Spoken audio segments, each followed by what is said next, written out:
اعوذ باللہ من الشیطان الرجیم بسم اللہ الرحمن الرحیم الحمد للہ رب العالمین صلی اللہ علی سیدنا محمد وعلی بیتہ الطاہرین اللہم صلی علی محمد وآل محمد۔ اما بعد، بحث گفتگو چل رہی ہے ابھی تک تجری اور انقیاد کے مسئلے میں، تو بتایا تھا کہ انسان کا جو ہے حسن باطن یا سوء باطن کی وجہ سے بعد اور قرب ہو جاتا ہے، وعلیکم السلام، اور قرب اور بعد کے نتیجے میں استحقاق ثواب و عقاب آ جاتا ہے۔ تو یہ حسن باطن یا سوء باطن ہونا یہ انسان کے اپنے اختیار میں نہیں رہا، یہ تو ذاتی ہے۔ تو اس کا مطلب یہ ہے کہ پھر استحقاق عقاب و ثواب ہونا اس کے اختیار میں نہیں رہا۔ یعنی ایک بندہ جب حسن باطن کا مالک ہے تو پھر نتیجے میں کیا ہے، حسن باطن اس کے اختیار میں نہیں رہا، اس کو ذاتی مسئلہ ہے، سوء باطن اس کا ذاتی مسئلہ ہے۔ تو اس کا مطلب یہ ہے کہ جو شقی ہے ذاتاً وہ ہدایت کے راستے میں نہیں آ سکتا، جو پہلے سے ہدایت کے راستے پہ ہیں وہ شقاوت کا قبول نہیں کر سکتا۔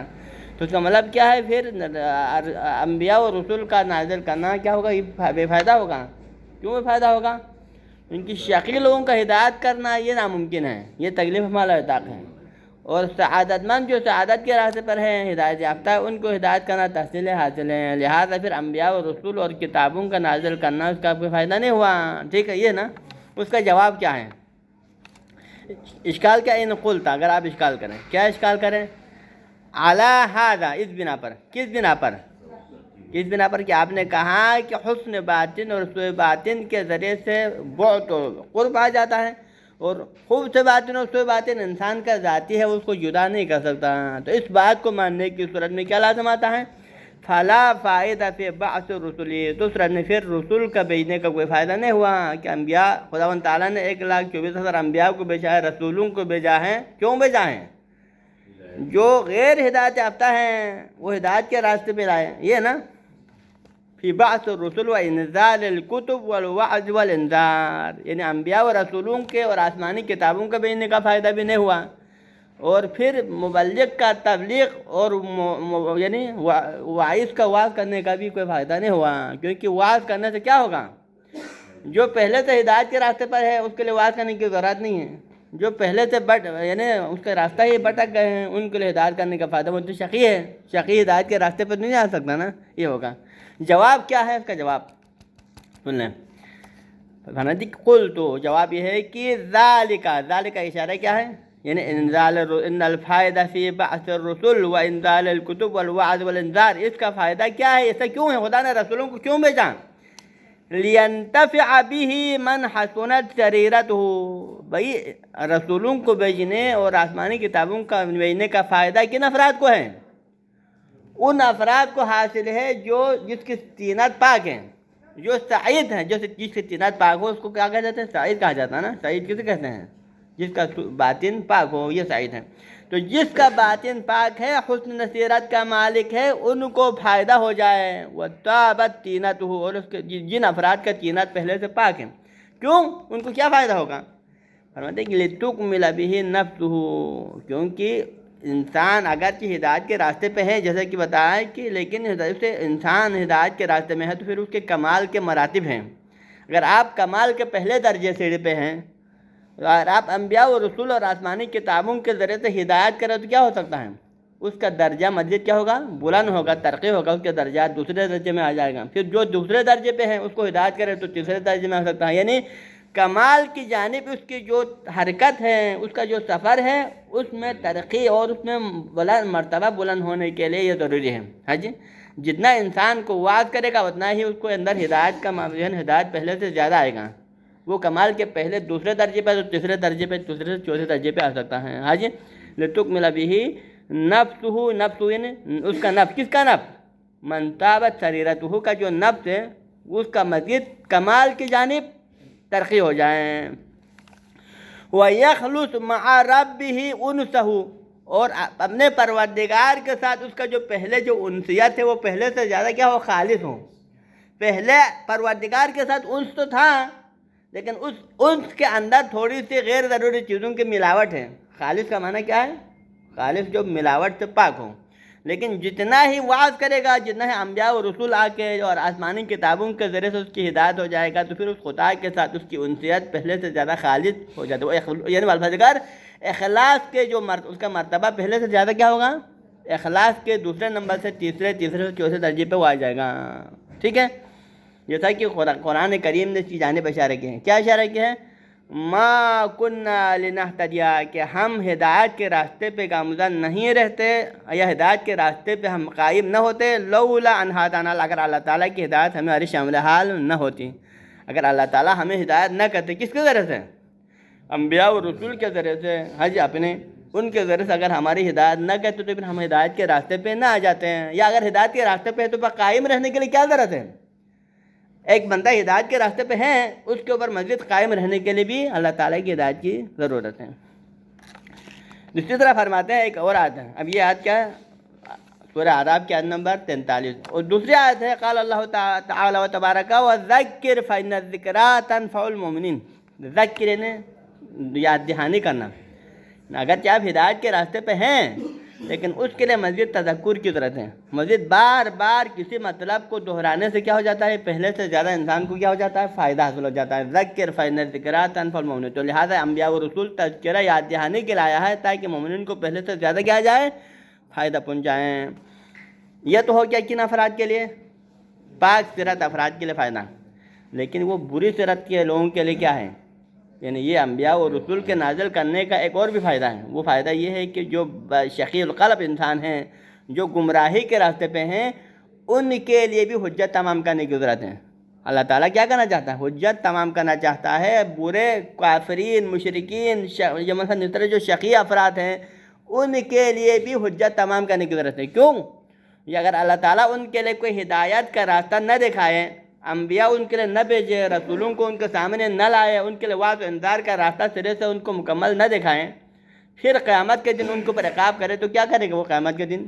وہ خداوند تعالیٰ کی حضور شکایت کر سکتے؟ نہیں کر سکتا ہے. پروردگار آپ نے ہمیں ہدایت کا راستہ سرے سے نہیں دکھایا، ہمیں ہدایت کے راستے کا پتہ ہی نہیں چلا. ممکن ہے کہ اگر آپ ہمیں نبی کو بھیجتے ہماری طرف یا آپ کے رسولوں کو ہمارے طرف بھیج دیتے تو پھر ہم ہدایت کے راستے پہ آ جاتے ہیں. لہٰذا ایسا کوئی نہیں ہوا. تو اگر ہم سے گناہ ہوا ہے، اگر ہم شقاوت کے راستے پہ، تو ہماری کیا غلطی ہیں؟ کیونکہ ہمارے لیے ہدایت کا راستہ دکھایا ہی نہیں ہے. تو لہٰذا یہ ان کا یہ شکایت ہے نا، ان کے حجت ہے. اس کا راستہ بند کرنے کے اللہ تعالیٰ نے کیا کیا؟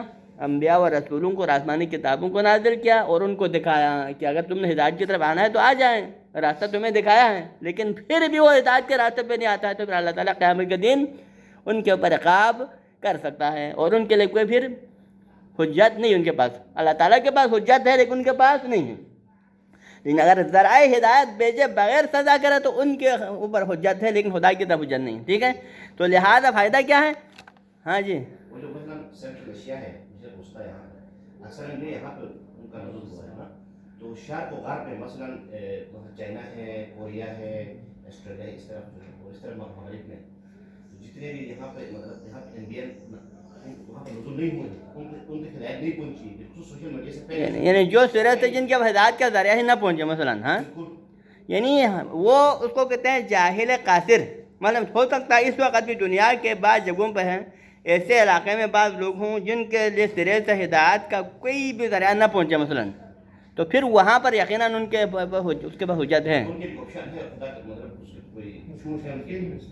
ہاں، تو وہ معذور ہیں. اسی کو کہتے ہیں جاہل قاصر. جاہل قاصر کو وہاں قیامت کے دن معاف ہو سکتا ہے. جن کے سرے سے ہدایت کا کوئی ذریعہ ہی نہ پہنچے اس کے لیے اللہ تعالیٰ کی طرف سے جو ہے قیامت کے دن اس کی جو اگر کوئی گناہ ہو تو پھر وہ قابل معاف ہیں. لیکن جن کے پاس ہدایت کے راستہ پہنچنے کے باوجود بھی اگر وہ گناہ پہ ڈٹے رہے تو ان کے لیے کوئی راستہ نہیں. یہ باتیں نا، تو آگے آ جاتے ہیں. وَلِيَكُونَ حُجَّةً. اب یہ فائدہ انبیاء و رسول کو بھیجنے کا دوسرا فائدہ کیا ہے؟ دوسرا فائدہ ان کے حوالے سے ہے جو شقی ہیں. فائدہ کیا ہے؟ لِيَكُونَ حُجَّةً. لِيَكُونَ کا فاعل کیا ہے؟ اس کا اسم لِيَكُونَ بَعْثُ الرُّسُلِ وَإِنزَالُ الْكُتُبِ حُجَّةً. یہ رسولوں کا بھیجنا اور کتابوں کا نازل کرنا حجت بن جائے گا. کن کے خلاف حجت بن جائے گا؟ علی من سعت سریرہ. تو ان افراد کے خلاف خدا کی طرف سے حجت تمام ہوگا کہ جن کا باطن خبیث ہیں، خبث باطنی کا مالک ہے، شقی القلب ہیں، ان کے اوپر حجت تمام ہو جاتا ہے. وخبوثت طینت ہو، جن کے طینت خبیث ہے، خبث باطنی کے مالک ہیں، ان کے لیے بھی اللہ تعالیٰ نے ہدایت کا ذریعہ دکھایا ہے تاکہ قیامت کے دن وہ شکایات نہ کر سکیں. ہاں جی، اس کے لیے قرآن کریم میں اس حوالے سے بھی آیت موجود ہیں. کیا فرماتے ہیں؟ لیہلک من، یعنی اللہ تعالیٰ نے ہدایت کے ذرائع انبیاء اور رسول کی شکل میں بھیجا، ہم نے حجت ان کے اوپر تمام کیا. کیوں؟ لیہلک من ہلک عن بینۃ، اگر قیامت کے دن اگر کوئی ہلاک ہو جائے، ہلاک سے مراد یعنی جو قیامت کے دن سزا کا مستحق ہو جائے، جہنم کا حقدار بن جائے، وہ ہلاک ہو جائے. تو کیوں ہلاک، کس بنا پر ہلاک ہو جائے؟ عن بینۃ، ایک حجت کے ساتھ. بینہ کا معنی یعنی اللہ تعالیٰ نے بینہ نازل کیا، بینہ ان کو دکھایا، لیکن بینہ دکھانے کے باوجود پھر بھی ہدایت کے راستے پہ نہ آ جائے تو پھر نتیجے میں اللہ تعالیٰ کا ان کو سزا دینا کیا ہوگا؟ سزا بالدلیل ہوگا. یعنی سزا بلا دلیل نہیں ہونا چاہیے. یعنی ہم بینہ بے معنی دلیل. اللہ تعالیٰ نے شیخ القلب لوگوں کو سزا دیا قیامت کے دن، تو یہ سزا دیا بالبینہ، یعنی دلیل کے ساتھ. دلیل کیا ہے؟ میں نے تمہیں رسولوں اور آسمانی کتابوں کے ذریعے سے ہدایت کا راستہ تو دکھایا تھا، پھر بھی تم راہ راست پہ نہیں آئے، تو لہٰذا میں تمہیں سزا دے رہا ہوں. یہ کیا ہے؟ بینہ ہے، دلیل کے ساتھ سزا ہے. لیکن اگر ہدایت کا راستہ دکھائے بغیر سزا دے تو یہ سزا کیا ہے؟ بلا دلیل ہے. یہ صحیح نہیں ہے. سزا بلا دلیل درست نہیں. سزا کیا ہونا چاہیے؟ حجت کے ساتھ ہونا چاہیے.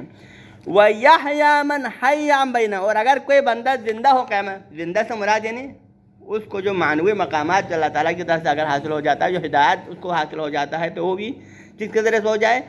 دلیل کے ذریعے. یعنی کسی کو اللہ تعالیٰ ثواب دیتا ہے، اس کو جنت کے نعمات سے نوازتا ہے، تو بھی کس کے ساتھ ہونا چاہیے؟ بالدلیل، کہ میں تمہیں یہ درجات دے رہا ہوں، جنت کے نعمتوں سے میں تمہیں نوازتا ہوں، کیونکہ تم نے انبیاء اور رسول کا اس کے راستے کو اپنایا، ان کی ہدایت کو قبول کیا. اس بنا پر ان کو جو ہے کیا جزا دیا جاتا ہے. ٹھیک ہے.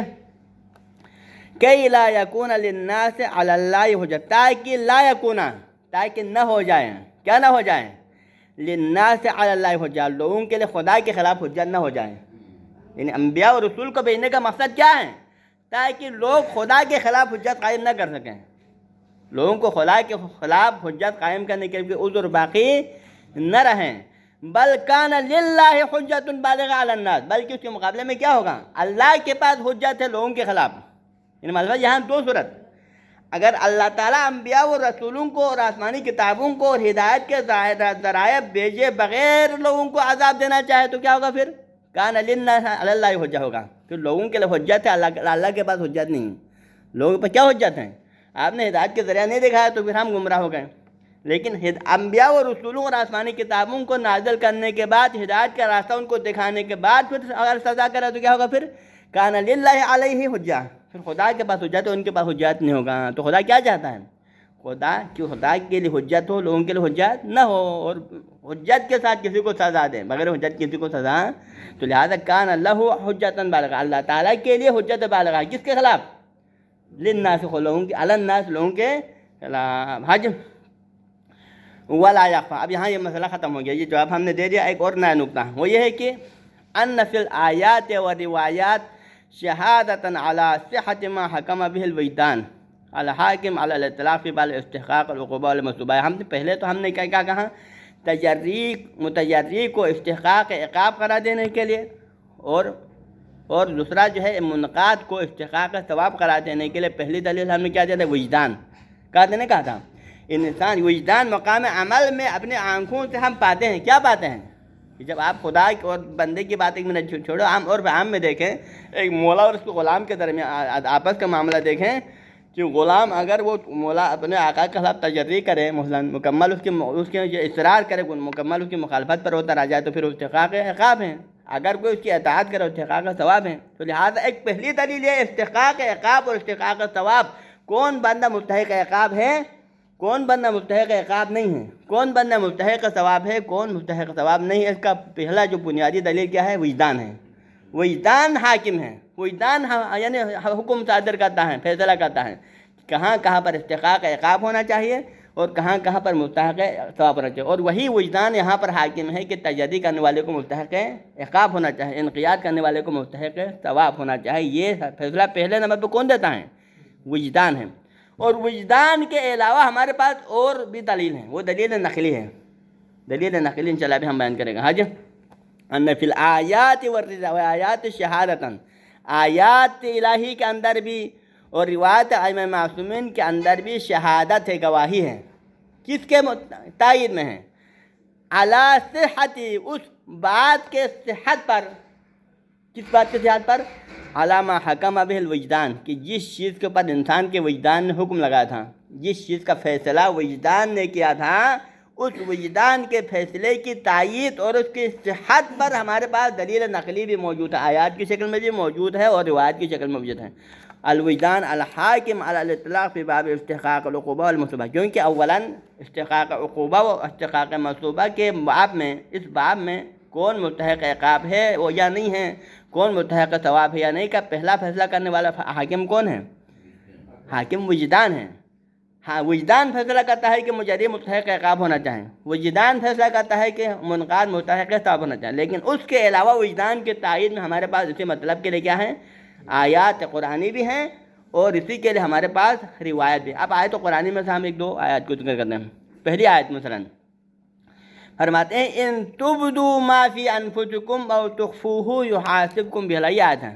ہاں جی، اگر تم ان تبدوا ما فی انفسکم، اگر تم اپنے نفسوں میں جو ارادہ ہے، جو نیت ہے، جو ارادے ہیں، وہ چاہے آپ عمل کی شکل میں ظاہر کریں او تخفوہ، یا اس کو اندر مخفی رکھیں، یحاسبکم بہ، اللہ تعالیٰ اس کا محاسبہ کرے گا۔ ان تم اپنے وجدان، اپنے اندر جو چیز چھپا کے رکھیں تب بھی محاسبہ ہوگا، یا اپنے ارادے کو ظاہر کر عمل کی شکل میں تب بھی محاسبہ ہوگا، ہے نہیں ہے؟ ان تخفوا ما فی انفسکم، ان تبدوا ما فی انفسکم، تبدو کا معنی کیا ہوتا ہے؟ ظاہر کرنا۔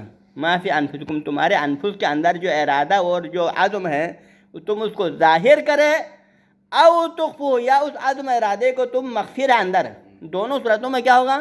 یحاسبکم بہ، اس کا اللہ تعالیٰ محاسبہ کرے گا۔ کیا ظاہر ہوتا ہے کہ انسان اگر مولا کی مخالفت کا عزم کرے، اگرچہ وہ ظاہر عملاً نہ کرے، تب بھی کیا ہے؟ محاسبہ ہونے والا ہے۔ اس آیت سے ظاہر ہوتا ہے، ہوتا نہیں ہوتا ہے؟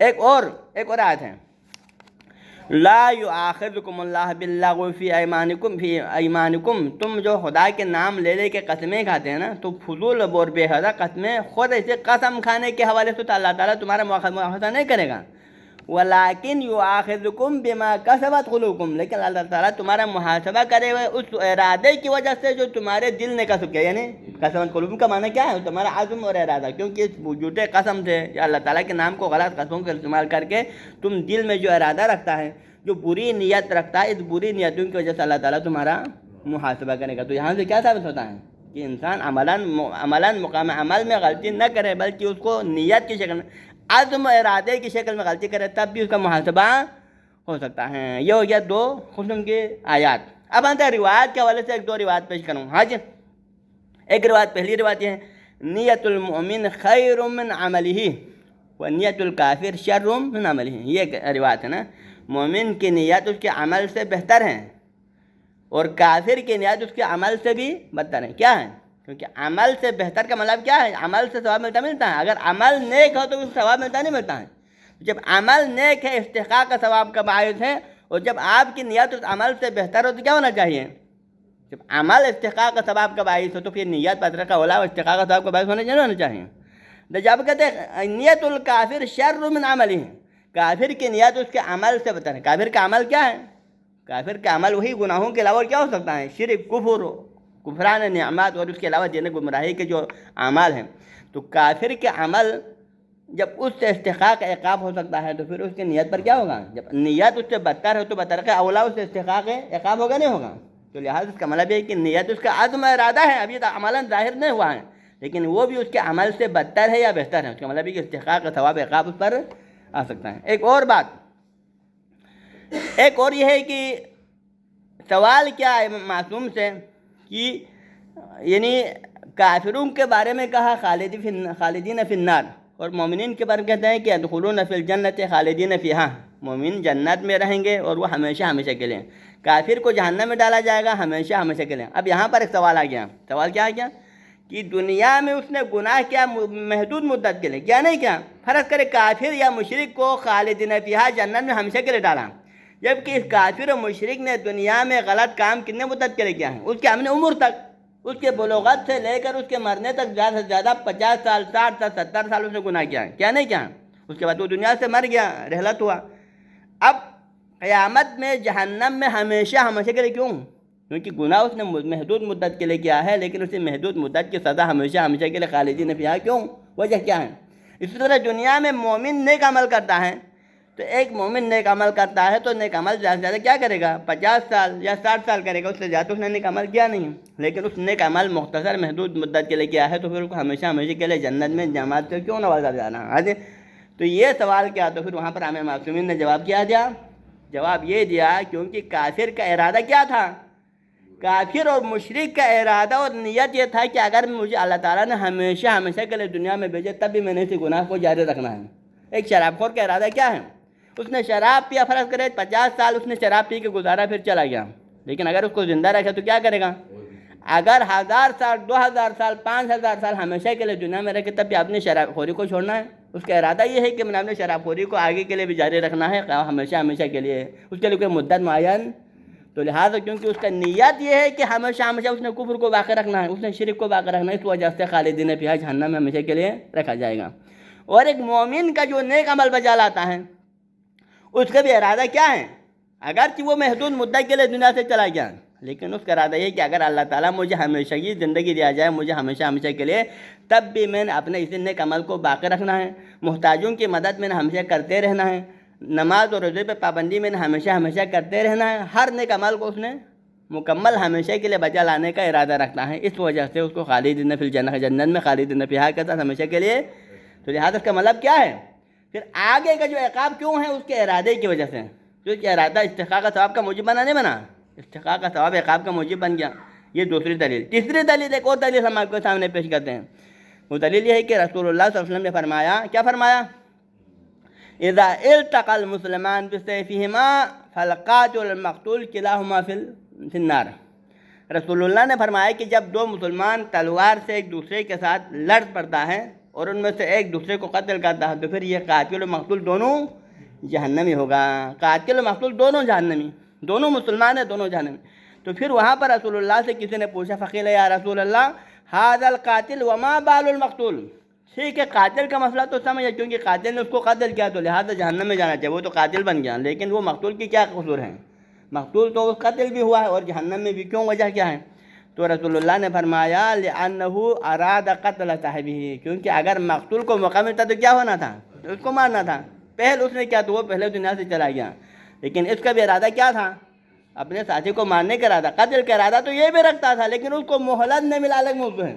لہٰذا اس کے ارادے کی وجہ سے یہ بندہ بھی، ایک نے قتل کر کے جہنم میں چلا گیا، دوسرے نے قتل کا ارادہ کر کے جہنم میں جانے کا ارادہ۔ ہاں جی، یہ ہے نا۔ تو لہٰذا اس کا مطلب یہ ہے کہ یہ اس روایت سے بھی ثابت ہو جاتا ہے کہ انسان کا ارادہ بھی اور عزم ارادہ بھی موجب استحقاق عقاب ہیں، یہ ثابت ہو جاتا ہے۔ تو لہٰذا کا مطلب کیا ہوا؟ تجری متجری کا استحقاق عقاب ہونا ہم نے اپنی طرف سے نہیں کہا تھا، اس کے لیے روایت اور آیات میں دلیل موجود ہیں، اور منقاد کا استحقاق ثواب ہونا بھی ہم نے اپنی طرف سے نہیں کہا تھا، اس کے اوپر بھی ہمارے پاس روایت اور آیات موجود ہیں۔ سمجھ میں نہیں آ رہا ہے؟ تو لہذا ان فی الآیات و روایات شہادتاً، اس میں گواہی موجود ہے، علامہ صحت ما حکم بالوجدان، وجدان نے جو حکم دیا تھا کہ متجری مستحق عقاب ہونا چاہیے کیونکہ اس کا ارادہ اور عزم تھا، اور وجدان نے حکم لگایا تھا کہ منقاد کو مستحق ثواب ہونا چاہیے کیونکہ اس نے نیک عمل بجا لانے کا ارادہ کیا تھا۔ الحاکم علی اللہ، اور وہی وجدان حاکم ہے مطلقاً کس باب میں؟ فی باب الاستحقاق والعقوبت والمنصوبہ، استحقاق منصوبہ و عقوبت کے مسئلے میں۔ ومعہ، اور جب اتنے روایات اور آیات موجود ہیں، مع وجود الآیات والروایات علی ھذا الحکم لا حاجت، پھر کوئی ضرورت نہیں ہے اذا مستدل علی استحقاق المتجری العقاب، یعنی یہاں پر متجری کو مستحق عقاب ثابت کرنے کے لیے یہاں پر ایک فقیر نے اپنی طرف سے دلیل دیا ہے، اور یہاں دلیل مستدل محقق سبزواری ہے، اور اس کی کتاب کا نام ذخیرہ ہے، اس کو صاحب الذخیرہ بھی کہا جاتا ہے۔ تو انہوں نے اپنے کتاب ذخیرہ کے اندر اسی مطلب کو ثابت کرنے کے لیے ایک دلیل دیا ہے۔ کس مطلب کو ثابت کرنے کے لیے؟ کہ متجری بھی مستحق عقاب ہیں، جس طرح عاصی استحقاق عقاب مستحق عقاب ہے، اسی طرح متجری بھی مستحق عقاب ہیں، اور منقاد انقیاد کرنے والا استحقاق مستحق ثواب ہے، جس طرح اطاعت کرنے والا مستحق ثواب ہے۔ اس مطلب کو ثابت کرنے کے لیے محقق سبزواری نے اپنے کتاب ذخیرہ میں ایک دلیل دیا ہے۔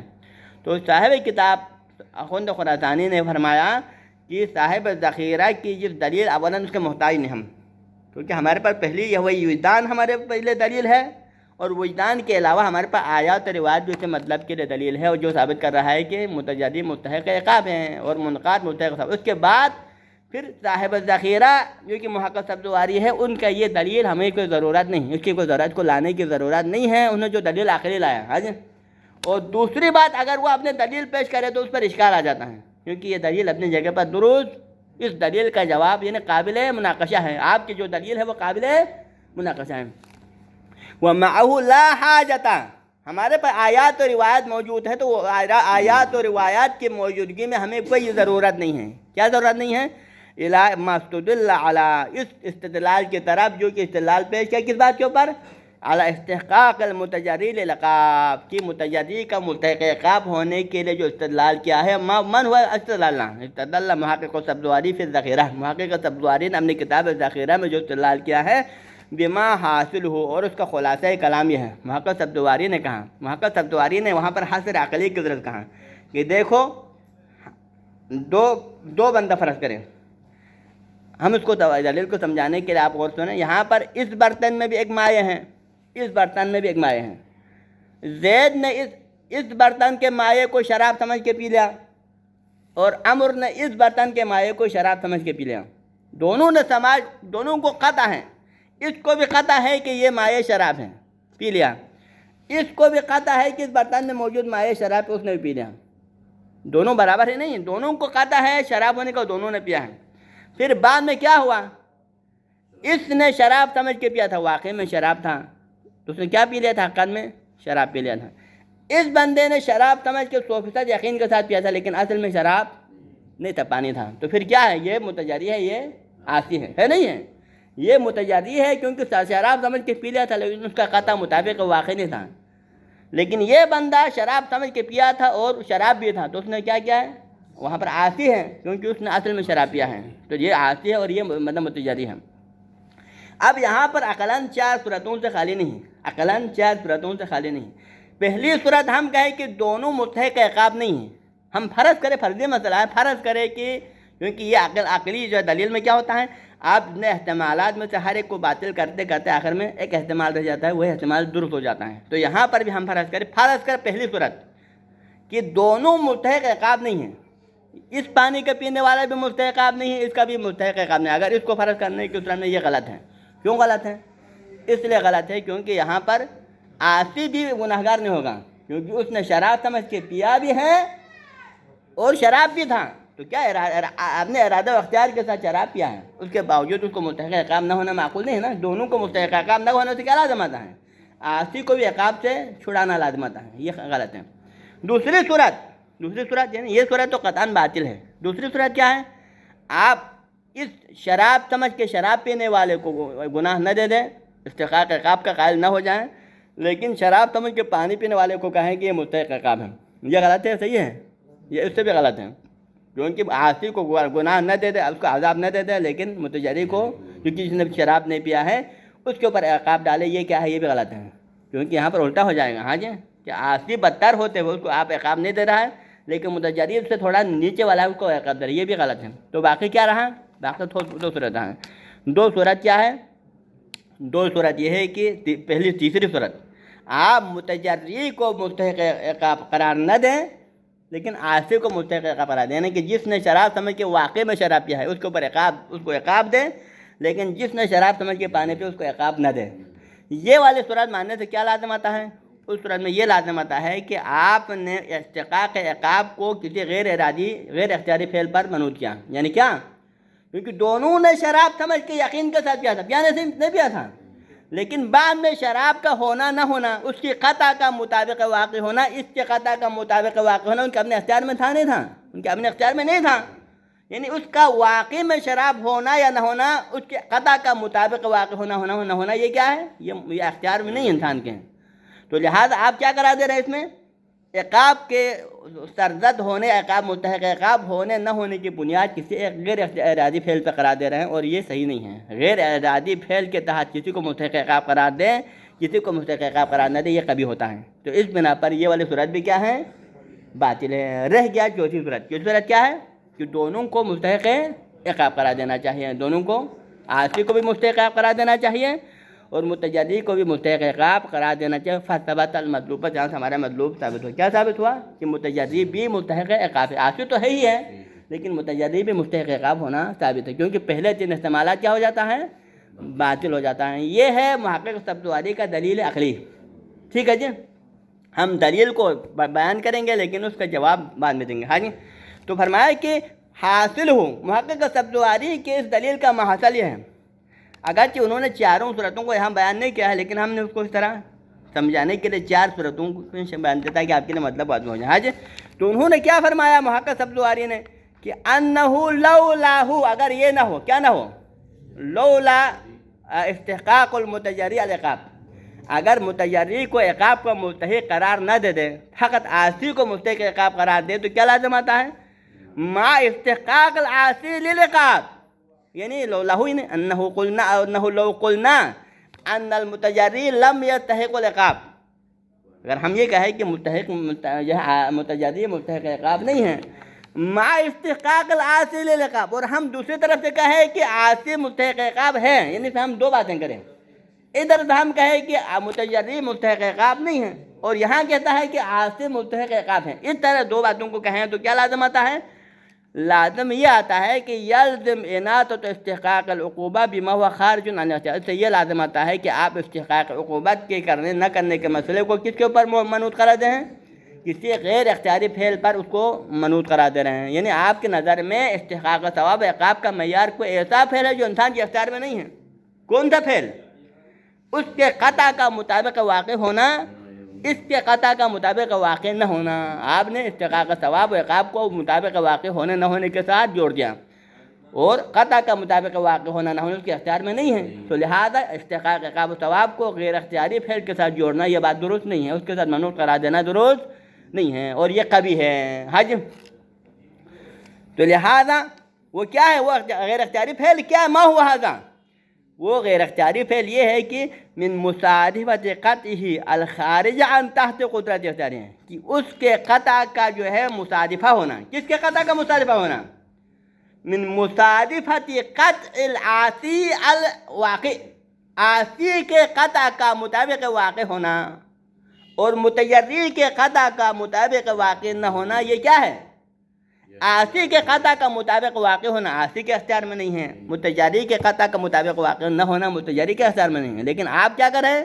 استحقاق عقاب کو اس غیر اختیاری فعل پر یہ بنیاد پر قرار دے رہے ہیں. حج من مصادفت قطع العاصی، عاصی کے قطع کا مصادف ہونا، مطابق واقع ہونا، الخارج عن تحت قدرت، اور عاصی کے قطع کا مطابق واقع ہونا کیا ہے؟ عاصی کی قدرت سے خارج ہے یا نہیں ہے؟ اس کی قدرت سے خارج، وہ اختیار ہے اور اس کے اختیار سے خارج ہے. اور آپ کیا کہتے ہیں؟ اس کے غیر اختیاری فعل کی وجہ سے اس کو مستحق عقاب قرار دے رہے ہیں. ہاں جی، یہ بات قبیح ہے اور غلط ہے. لہذا ضروری کیا ہے؟ ہمیں کیا کہنا چاہیے پھر؟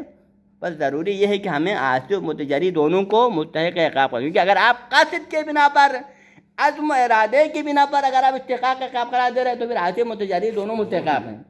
لیکن اگر اس کا قطع مطابق واقع ہونا نہ ہونا معیار قرار تو دونوں مطابق جو ہے اس کو دونوں کو مستحق عقاب نہیں ہونا چاہیے. کیوں؟ کیونکہ اس کا یہ عمل غیر اختیاری ہیں. لہذا اس بنا پر عاصی کو مستحق عقاب قرار دینے کی صورت میں ضروری ہے کہ متجری کو بھی مستحق عقاب قرار دے. یہ ہے محقق سبزواری کی دلیل ہے. اس کو انشاءاللہ ہم کل رد کریں گے جواب کی طرف. صلی اللہ علیہ سیدنا محمد و اہل بیت الطیبین الطاہرین.